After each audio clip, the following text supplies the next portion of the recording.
പോയല്ലേ? ശരി സുരേഷ്, എന്തോന്നടാ? കഷ്ടമായിപ്പോ. നീ എന്റെ കല്യാണത്തിന് വരാത്ത കാര്യം എന്തറിയാ? അത് മോശമായിപ്പോയി. ഞാൻ നിന്റെ കല്യാണത്തിന് വന്നതല്ലേ? ഞാൻ നിന്റെ കല്യാണത്തിന് വന്നിട്ട് 2000 രൂപ തന്നേലേടാ. അത് എനിക്കൂടെ തരണ്ടേ?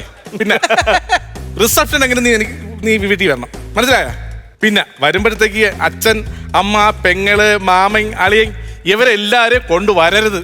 കാര്യം എന്താ പറയാ, ഞാൻ ഒറ്റയ്ക്കാണ് എനിക്ക് 2000 രൂപ തന്നത്, മനസ്സിലായില്ല? അങ്ങനെ ഒറ്റയ്ക്ക് വന്നാൽ പ്രസാദേ, സന്തോഷമായല്ലോ. സന്തോഷം. അമ്പരപ്പ് തറവാട്ടിലെ അശ്വതി ഒരു ബ്രോക്കറായിട്ടല്ല നിന്റെ കൂടെ നിന്നേക്കുന്നത്, അതെനിക്കറിയാം. ഒരു കൂട്ടുകാരിയായിട്ടാ നിന്റെ കൂടെ നിന്നേക്കുന്നത്. ഈ നാട് നീളെ പോയി കിടന്ന് കൊറേ പെൺപിള്ളേരെ കണ്ടു, ഒന്നും സെറ്റായില്ല. അവസാനം എന്റെ തറവാട്ടിൽ നിന്ന് നല്ല സുന്ദരി ഒരു പെങ്കൊച്ചിനെ ഞാൻ കെട്ടിച്ചു കൊടുത്തു. ഹാപ്പിയാണല്ലോ? പിന്നെ നീ പുതുമോടിയാണ്, കുറച്ച് കാര്യം ഞാൻ പറഞ്ഞു തരാം. ചരട് നമ്മുടെ കൈ വേണം. ഈ ചരട് നമ്മൾ ആണുങ്ങൾക്ക് സൂക്ഷിക്കാൻ പറ്റൂല, പെണ്ണും കാണുമ്പോ അത് കൃത്യമായിട്ട് സൂക്ഷിക്കുകയും ചെയ്യും. നമ്മൾ ഈ താലി കെട്ടുമ്പോഴത്തേക്ക് ചരട് കെട്ടുന്ന കാര്യമില്ല. ഈ പെൺപിള്ളേരെന്ന് പറഞ്ഞ പട്ടം പോലെ പാറി അങ്ങ് നടക്കും. അതിന്റെ ഒരു പിടിവള്ളി നമ്മുടെ കൈ വേണോന്ന്. അല്ലാതെ ആ വാളത്തുങ്ങൾ സോമന്റെ കൂട്ടായി പോരെന്നാ ഞാൻ പറഞ്ഞത്. അതാര് വാളത്തെങ്കിൽ സോമൻ? അതെന്റെ കെട്ടിയോൻ. പാറിപ്പറത്തി വിട്ടേക്കുമല്ലായിരുന്നു. എടാ എന്തിയേടാ രാജി എന്തിയേ? യോ ഒന്നും പറയണ്ട. ഈ പകല് മൊത്തം ഞാൻ എന്നെ അവളെയും കൂടെ ഫോട്ടോ എടുത്ത്, ഒരുപാട് ഫോട്ടോ എടുത്ത്. ഇനി സെപ്പറേറ്റ് ഫോട്ടോ എടുക്കണമെന്ന് പറഞ്ഞ ക്യാമറമാൻ അവനെ കൂടെ കൊണ്ടുപോയിരിക്കുക. എത്ര നേരമായെന്നറിയാമോ? 1.5 മണിക്കൂർ ഞാൻ കാത്തിരിക്കുന്നു ഇവിടെ. സെപ്പറേറ്റ് ഫോട്ടോ എടുക്കാൻ പോയോ? സെപ്പറേറ്റ് ഫോട്ടോ എടുക്കാൻ വേണ്ടി പോയതാ. എടാ, അമ്പരപ്പ് തറവാട്ടിലെ അശ്വതി അങ്ങനെ കൊതിയുന്നോണയൊന്നും പറയുന്ന ടൈപ്പ് അല്ല. എന്നാലും 2 വർഷം മുമ്പ് നമ്മുടെ രഘുവണ്ണന്റെ മോടെ കല്യാണം നടത്തി കൊടുത്തത് ഞാനാ.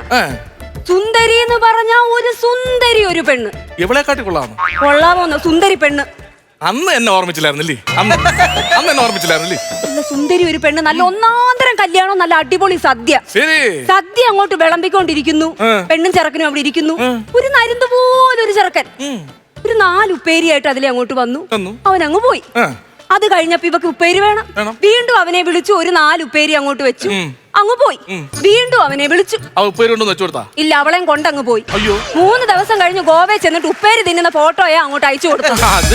മനസ്സിലായി? ഞാൻ അങ്ങനെ കൊതിന്നോണേ പറയുന്ന ടൈപ്പ് അല്ല. നമ്മൾ ഭാര്യവരം അങ്ങനെ സംശയിക്കരുത്. അതൊക്കെ പഴയ ആൾക്കാരാണ് ഭാര്യവരെ സംശയിക്കുന്നത്. ഞാൻ അങ്ങനത്തെ ഭർത്താവല്ല, എനിക്ക് വിവരമുണ്ട്. എന്റെ രാജ്യം എനിക്ക് ഭയങ്കര ഇഷ്ടവും വിശ്വാസമാണ്, മനസ്സിലായ? ഭയങ്കര വിശ്വാസമാണ്. ഹലോ, അയ്യോ അവിടെ റേഞ്ച് ഇല്ലെന്ന് പറയുന്നത്. വീഡിയോഗ്രാഫർ അയ്യോ, അവനും റേഞ്ച് ഇല്ലെന്ന് പറയുന്നത്. രണ്ടുപേരും ഹൈ റേഞ്ച് കയറി കാണും.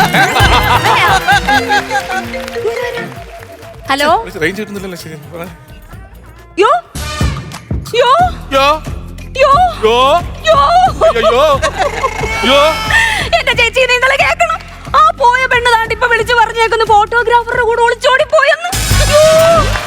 ഈ പിരിവെട്ടി നിൽക്കുന്നവനോട് ഞാൻ എന്തോ പറയും? അയ്യോ യോ യോ യോ യോ യോ യോ എന്റെ ദൈവമേ. യോ ഇതെന്തോന്ന് യോ? പ്രസാദേ, നമ്മൾ എല്ലാത്തിലും ഒരു തഞ്ചം കാണിക്കണം. നല്ല സുന്ദരിയായ ഒരു പെണ്ണിനെയാ നമ്മൾ കെട്ടിച്ചു തന്നത് നിനക്ക് ഞാൻ. നീയും സുന്ദരനാ.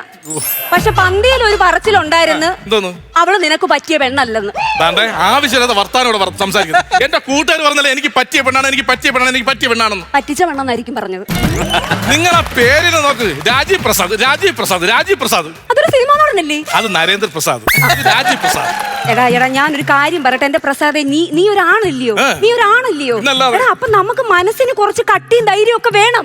എനിക്ക് ഭയങ്കര ധൈര്യം ഉണ്ടല്ലോ. പിന്നല്ലാതെ ഞാൻ പറയുന്ന കാര്യം നീ ഇച്ചിരി തഞ്ചത്തി കേക്കണം. രാജി ഫോട്ടോഗ്രാഫറുടെ കൂടെ അങ്ങ് പോയി. ഈ വാർത്ത ഞാൻ നിങ്ങളുടെ അടുത്ത് ഞാനല്ലേ പറഞ്ഞത്? രാജി ഫോട്ടോഗ്രാഫറോട് പോയി.